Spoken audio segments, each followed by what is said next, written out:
I'm in Salad and I saw The Scorpion King. It is directed by Chuck Russell. This is a prequel to The Mummy Returns. I have reviewed The Mummy Returns and The Mummy here, so go check those reviews out. If you haven't seen this movie, I will spoil it for you. The movie starts 5,000 years ago.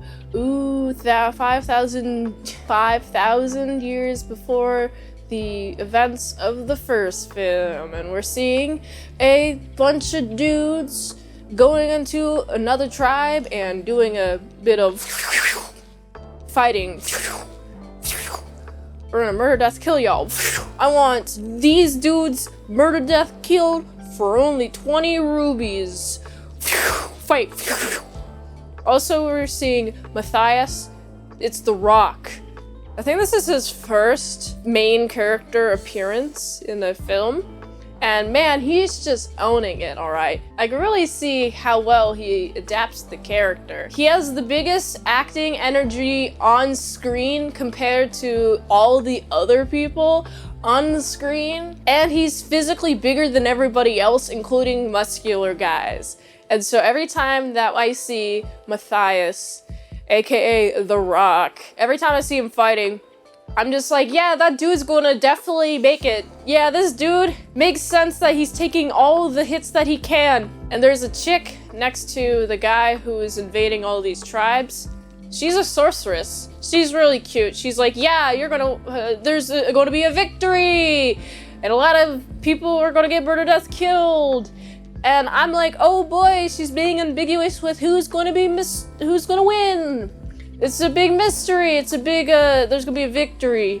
Mystery and victory rhyme. It's weird how they do, but wow, victory, who's gonna be victorious? Also, she's in this cool little place when we have Matthias. He's just running all over the place, grabbing her. Uh-oh. No, she doesn't want to be kidnapped. She's in this cool little bath thing. We have Matthias just walking in. She's just like, whoa, bath, and she's naked. And then we just see them proceed to go down the bath drain or something. Like, it's a whole waterfall. And Matthias and this chick are in this waterfall together, and this chick is naked, by the way. She has to find some clothes because she's being caught naked. But now she's reluctantly going with Matthias. I'm like, okay, this woman, she's fine. At least this isn't like The Mummy, like where we have a story structure similar to that. This seems to be mainly focused on the Scorpion King, and why is he called the King of Scorpions? Well, he was set to be eaten by a bunch of fiery ants or fiery scorpions. I forget what bug it was, but it looked horrifying. But luckily, he escaped. So I'm like, man, he just must be the biggest escaper of things in all of history, especially during all the fights. He gets so close to being caught, but he never gets caught with a blade. Maybe a couple of times.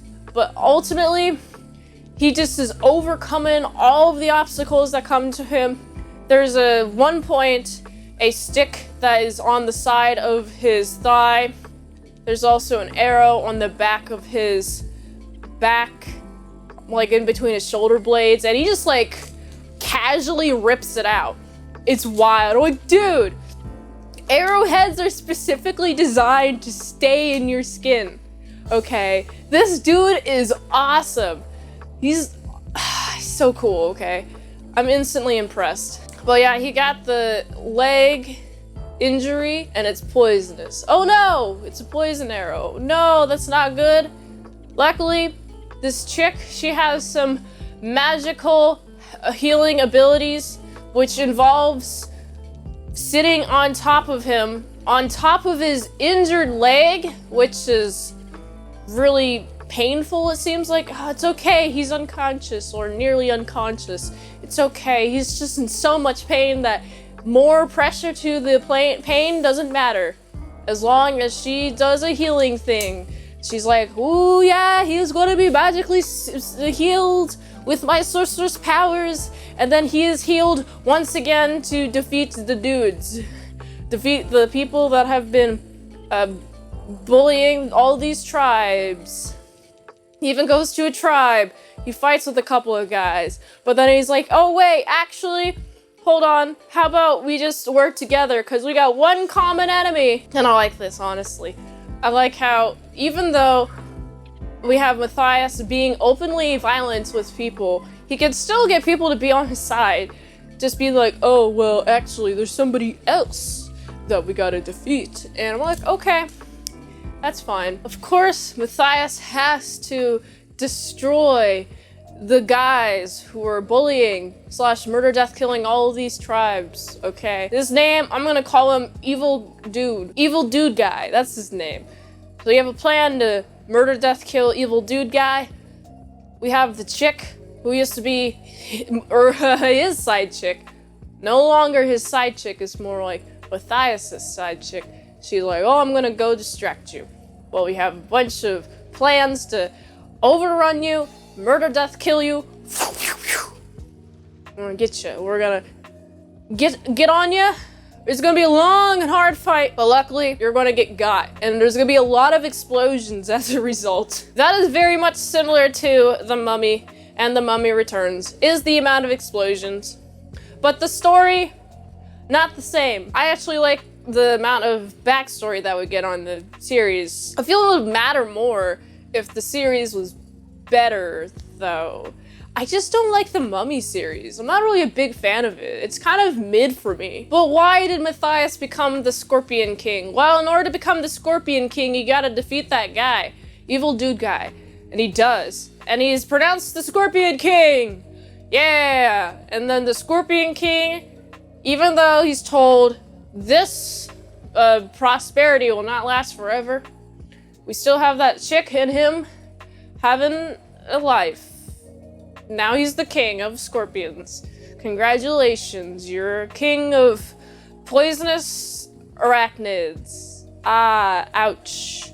I wouldn't want to touch a scorpion. Honestly, my previous exposure to scorpions is scorpions and lollipops. Those exist. Even though the story, I just felt was an excuse to have a lot of clashing swords, I still appreciate the backstory. I appreciate knowing more of who the Scorpion King is, and so we get to see him more humanized before he's defeated as a half-human, half-scorpion centaur thing in The Mummy Returns. So that's nice. At least he had a chick. At least he's fighting for some cause. But now, in what's supposed to be later in the timeline, I guess he gets warped or something. His priorities get warped and he wants to take over everything, which he does, but everyone's trying to take that ring from him. But it's like, but Scorpion King, are you just able to be resurrected whenever, I guess? The Rock did very great in every aspect of his role. It seemed like he was acting real hard. He gave a lot of The Rock faces, like, using a lot of facial expressions, like, he didn't do that. He didn't do that. He didn't do that either. It was like more. I appreciate his acting, and I like him in this movie. I think he does a pretty good job. He's not the biggest he'll be, both in size or in movie role he's in, so I'm really excited to check out more movies that he's in. But that's what the month of The Rock is for. Other than the nice, pretty colors, there were some blue shadows. That was nice. Mostly gold, though.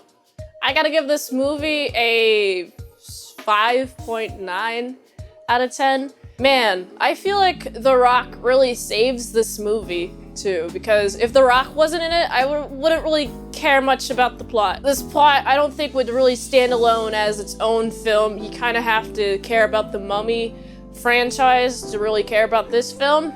So that's why I gave it a 5.9. And if you like this video, watch another one. YouTube really likes that. You can also like, comment, subscribe, and share this video with everyone you know. The ultimate goal of this channel is for me to become an expert movie reviewer, so if I haven't reviewed it on the channel, there's a chance I haven't even seen it at all. If you'd like to request a movie in the comments below, you can do that, or you can fast track a movie review request at patreon.com/ASCpresents for $20 a month for one movie review per 1 month. $3 a month for 250 vlogs that are up there, plus the how to draw Pokemon tutorials will be posted there first. Patreon.com/ASCpresents. And if you'd like to help support the daily grindiness of all these daily movie reviews, you can go to this link tree. My Fansly is free to follow. It really helps with the daily grindiness of all these daily movie reviews. So you can go here. And until next time, I'm Mint Salad Sauce. See you later, my salad croutons and bacon bits.